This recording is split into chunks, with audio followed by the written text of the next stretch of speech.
Hallo, hochverehrtes Publikum, ich bin Erhard Bultze und ich darf Sie einladen zu einem Gespräch mit Anders Refn, dem Regisseur eines großen Filmtableaus Dänemark während der deutschen Besatzung.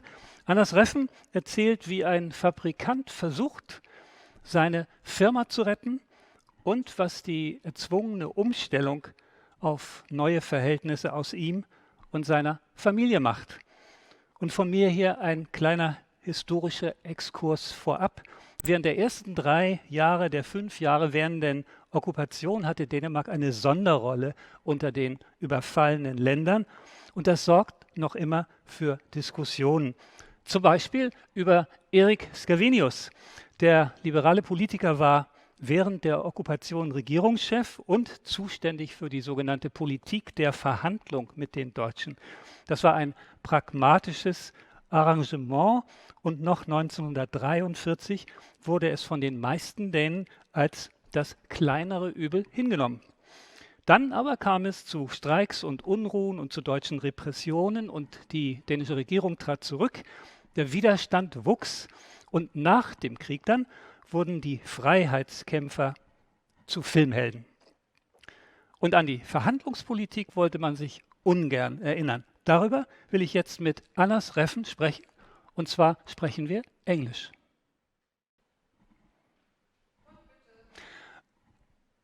Anders Refn, welcome to Nordische Filmtage Lübeck online. Anders, you were born in 1944, so you can't remember the war, but in the 50s you were a schoolboy. Do you remember what you were told about those 5 years of German occupation?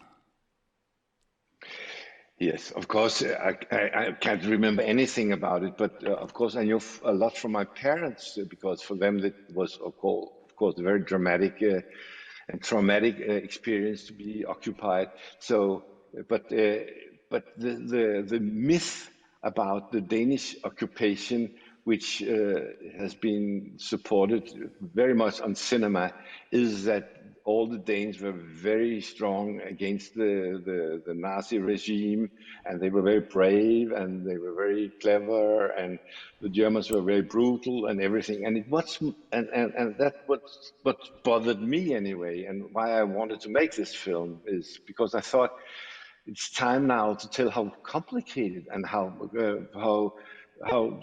full of frustrations and moral dilemmas the period was. So, and I think that film has never been made. So that's why I fought so hard to bring this project off the ground. And you have had this idea already for 20 years ago. Yeah, as you know, I've been very careful to only make the films which really matters to me because I think when we are a small nation, film nation, so it's very complicated to get the money together. So when you take the guts to make a film, which you need to have guts to do it, then it's very important that it means something to you. So that's why I have not such a long career as a director, but the films I've made has all of them been very important for me. And this project, of course, was because there came a lot of very romantic interpretations of the war, where we only had black and white characters, this very nice Danish people and very brutal German occupiers. And of course, was the main topic of my ambition was to get behind the cliches and all these things to tell what really happened. And then, of course, it's also. Oh, sorry. Yes. But why? Right. But why did they go 20 years? Because it's a period. I think there was a lot of commercial interest in telling the cliches, and they were because it was very embarrassing for the Danish people that in fact we were in the beginning of the film of the occupation, we were the favorite protectorate for Hitler because the Danes was very cooperative.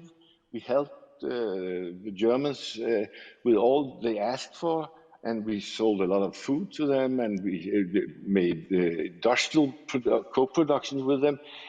And of course, that gave us a freedom or saved us for a lot of brutal suppression. But yes, of course, as the war goes along and the war of it's evident for everybody that the Germans is not going to win the war. Everything changes. So what is smart in the beginning of the war is you get sent in jail for at the end of the war, and what is criminal in the beginning of the war, you will be a hero at the end of the war. So this is the thing we try to show in these two feature films, because this is part one of a feature film, like a double feature, you know. As for example, Nymphomaniac, I made Nymphomaniac with Lars von Trier. This also was a double feature film, and Bertolucci has done it. Coppola has done a double feature.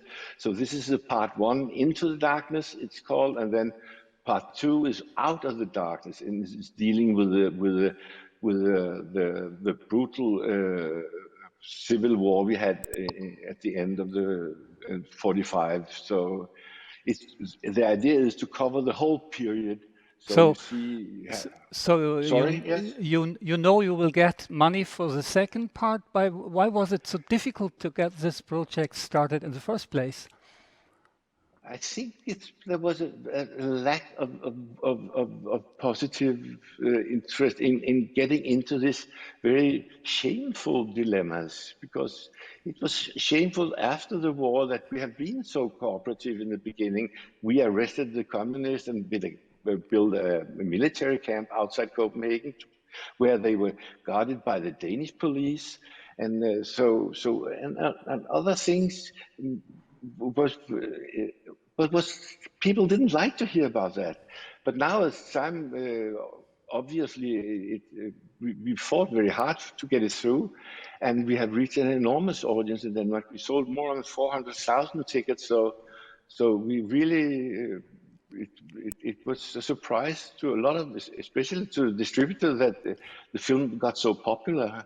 So, and now we have just today we got support from the Nordic Film Fund, and we still have the money from the Danish Film Fund. So we will start shooting in the 15th of February. We'll start principal shooting, and we'll probably be finished till at the end of the year. We will have we can open with the Out of the Darkness film.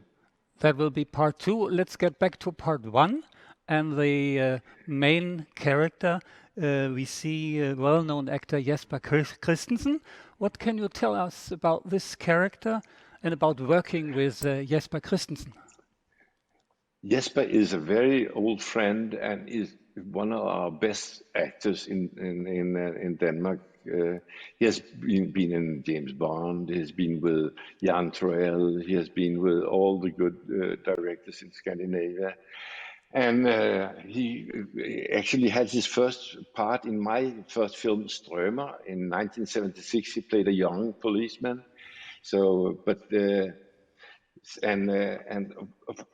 and of course, it's instead of having a partisan as a leading character, like we normally do in Danish films about the occupation, we thought it was more interesting to have a very successful industrialist as a leading character, because he has to work, he has to cooperate.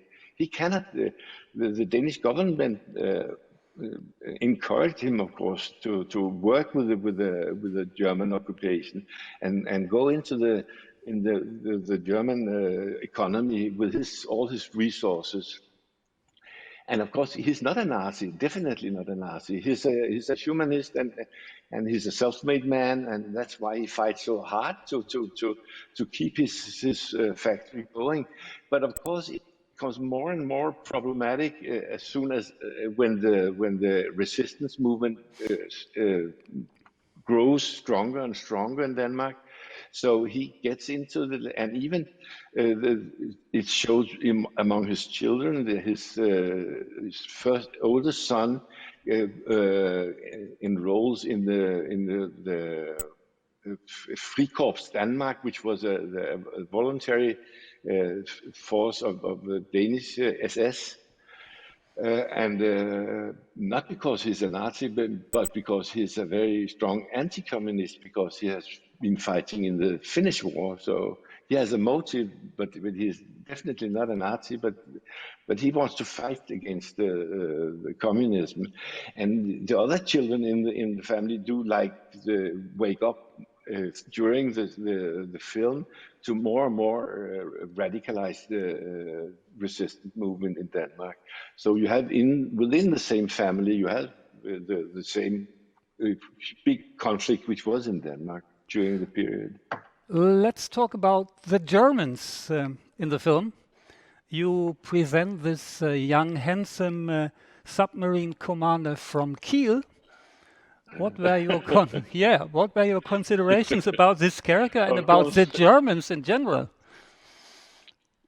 Yeah, but you know, I think it's very important that when you have to avoid the cliches about the Germans, because these people are very they have only one thing they want to do. They want to get some cooperation with the Danes, and they don't then want to avoid troubles. And that was how it went on in Denmark. It was the whipped cream front, they called it, because Denmark was a very peaceful place for them to recreate and rebuild their when they had been to the front, the Germans could have vacations in Denmark and so on.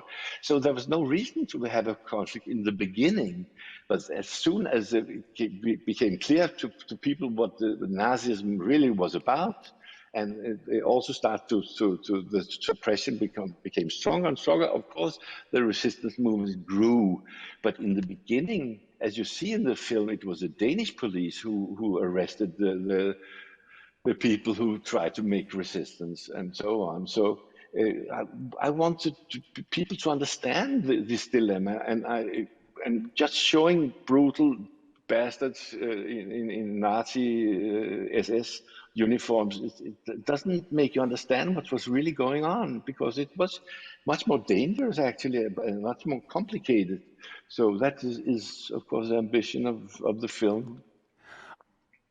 I wanted to ask what's next, but now we already know what's next. We'll get part 2, and hopefully we'll get it in Lübeck in maybe 1-2 years, and hope to have you back in Lübeck soon. Thank you very much. I would love to come back to Lübeck. Yeah, it was the first film festival I ever attended, was with my first film Strömer in 1976. So I would love to come back to Lübeck again.